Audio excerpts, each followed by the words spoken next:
আসসালামু আলাইকুম। আবারও আপনাদের মাঝে দুইটি রেসিপি নিয়ে চলে আসলাম। রেসিপিটি হলো আলু দিয়ে বরবটি এবং তেলাপিয়া মাছের মাথা দিয়ে খুব মজা করে রান্না করব। পুরো রেসিপি জুড়ে সাথে থাকবেন। এরপর রান্না করব শিং মাছ দো পেঁয়াজা।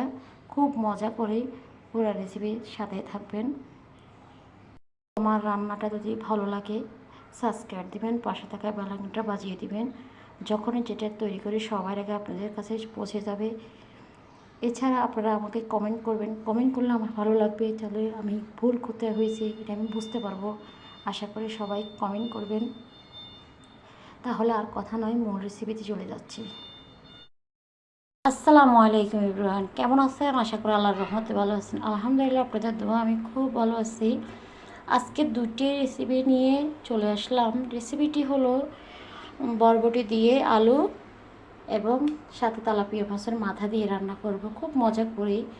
আর শিং মাছ দো পেঁয়াজা করব। সাথে থাকবেন পুরো রেসিপি জুড়ে।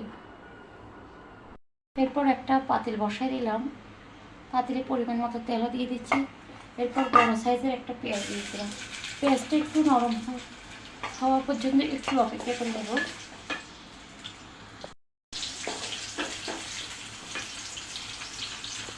এরপর দিয়ে দিচ্ছি আদা 4 চামচ, রসুন বাটা আদা 4 চামচ, আদা বাটা দিয়ে একটু কাঁচা গন্ধটা চলে যাওয়া পর্যন্ত একটু ভেজে নেব। এরপর দিয়ে দিচ্ছি 1 টেবিল চামচের চেয়ে একটু সামান্য কম ধনিয়া জিরার গুঁড়া। যেহেতু সবজি সেই চিন্তা করেই দিচ্ছি। তারপর 1 টেবিল দিয়ে দিলাম লাল মরিচের গুঁড়া, 1 টেবিল চামচ দিয়ে দিলাম হলুদের গুঁড়া, স্বাদ মতো লবণ দিয়ে একটু নেড়ে ছেড়ে একটু পানি অ্যাড করে দেব। পানি অ্যাড করে দিয়ে খুব ভালো করে মশলাটা কষাই নিব। এরকম কষানোর পরে দিয়ে দিচ্ছি মাছের মাথাটা। বড় মাছের মাথা, আশা করি খুব মজা হবে। মশলাটা খুব ভালো করে কষানো হয়ে গেছে। এখন আমি এই পর্যায়ে মাছের মাথাটা নিয়ে নিলাম। মাছের মাথাটা নিয়ে বাকি মশলার ভিতরে দিয়ে দিচ্ছি সবজিগুলো। সবজিগুলো খুব ভালো করে নেড়ে ছেড়ে দিব।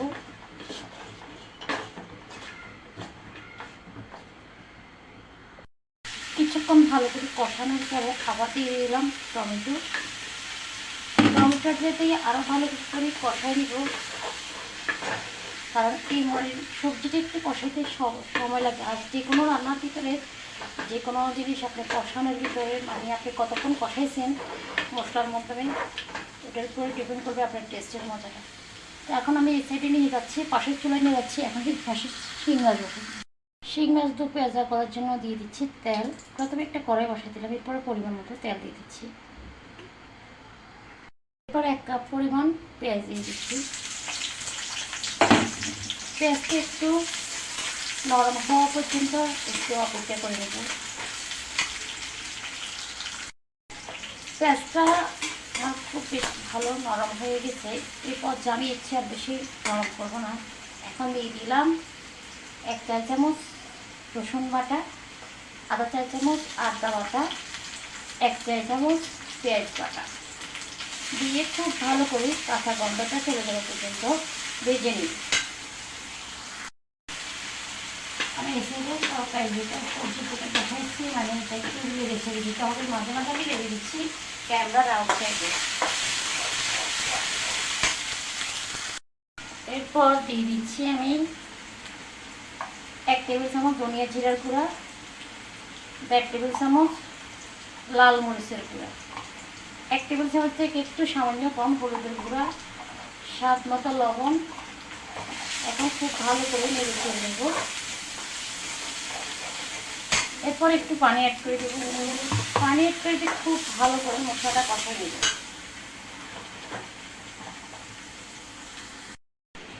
আমার সবজিটা খুব ভালো করে কষানো হয়ে গেছে। এই পর্যায়ে দিয়ে দিচ্ছি পানি।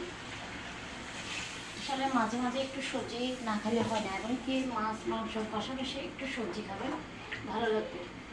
আমরা তো সবসময় মানে আমি বিশেষ করে আপনার লাগে আমি সবসময় একটু সবজি মাছের পাশে বা মাংসের পাশে একটু সবজি। তো এরপর আমি একটু ঢাকনা দিয়ে দিলাম। আমি এখানে শিং মাছের জন্য টমেটো কেটেছি গোল গোল পিস করে, আমি এগুলো দিয়ে দিলাম, দিয়ে একটু আর একটু ভালো করে মশলাটা কষাই নিই। সবজিটা যখন বড় বসে গেছে এরপর আমি মাছের মাথাটা দিয়ে দিলাম। মাছের মাথাটা আমি চেষ্টা করবো আস্ত রাখার জন্য, কারণ আসলে ভাইয়া মাছের মানে সবজির ভিতরে যদি মাছের মাথাটা ভেঙে যায় খুব একটা পছন্দ করে না।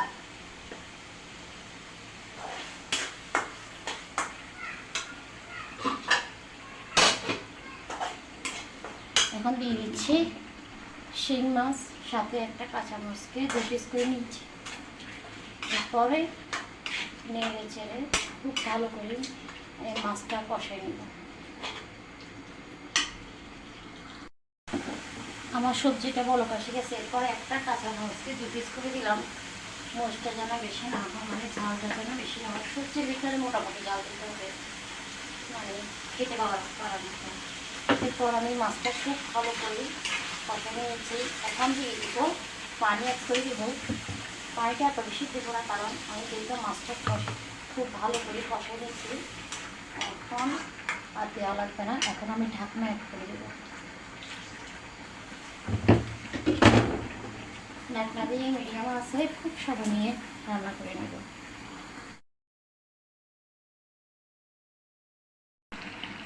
এরপর দিয়ে দিচ্ছি সবজিতে ধনিয়া পাতা,